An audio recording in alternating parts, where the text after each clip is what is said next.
I'm Matthew Frampton.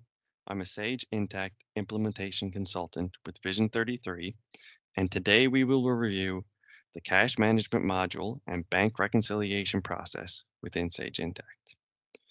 Beginning on the cash management overview screen, we can see the three types of accounts that are available for setup: checking accounts, saving accounts, and credit card accounts.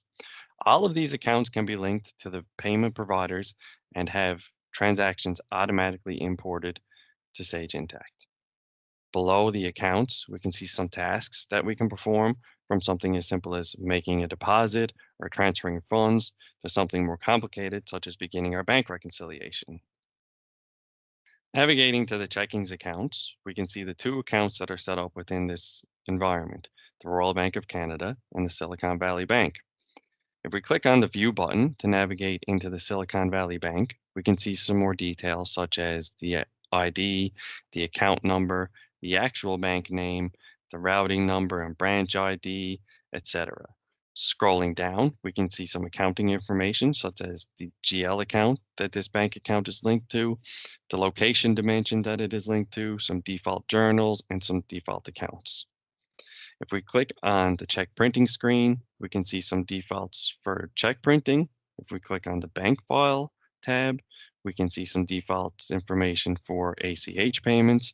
But most importantly, if we click on the banking cloud tab, we can see here that our bank is connected. And below, we can see some banking transactions that have automatically been imported from your bank into Sage Intacct. It's a very simple and easy process to set up bank accounts within Sage Intacct. Navigating to the bank reconciliation process, we'll click on a bank reconciliation. We will choose the bank account we would like to reconcile. We choose our balance cutoff beginning date and our statement ending date. We enter in the statement ending balance and we click on continue. The system will automatically match plenty of transactions and will then show you any transactions that are unmatched on the Intacct side. And if we click on the bank tab, we can see the bank transactions that have yet to be matched.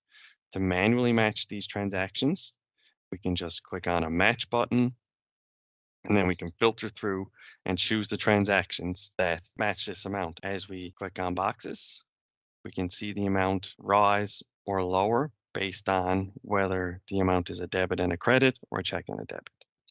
So a very simple, clean bank reconciliation process.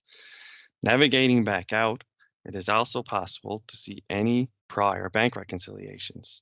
If we navigate to the reconciliation history screen, we can see some things such as a reconciliation report from this previous reconciliation,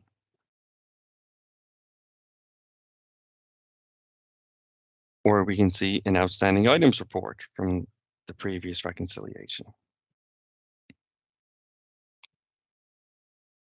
That pretty much sums it up for the cash management module and bank reconciliation process within Sage Intacct. Thank you from everybody at Vision 33 for listening.